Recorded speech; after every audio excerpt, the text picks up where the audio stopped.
بلال اصغر صاحب کا لاہور سے ہے، وہ کہتے ہیں کہ میرے پاس کلاس فیلو ہیں جو کہتے ہیں کہ ایک نبی میں 40 آدمیوں کی طاقت ہوتی ہے. اچھا، یہ بات درست ہے یا غلط؟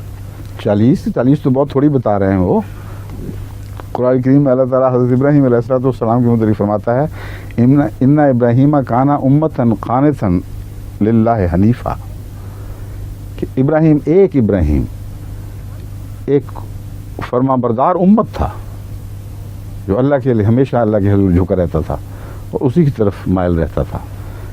تو نبی تو ساری دنیا کا خلاصہ اور ساری دنیا پر حاوی ہوتے ہیں. ایک محمد رسول اللہ کو خدا نے مبعوث کیا اور اربوں پر حاوی کر دیا.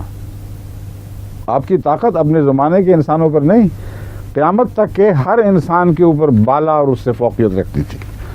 تو 40 کی پتہ نہیں کس زمانے کی باتیں کر رہے ہیں، کسی زمانے کی کسی چھوٹے سے نبی کی شاید بات ہو رہی ہو. اب تو محمد رسول اللہ کا زمانہ آ گیا ہے. ایک نبی، ہمارا پاک نبی، ساری دنیا پر حاوی ہے. سب دنیا سے بڑھ کے اس کی طاقت ہے.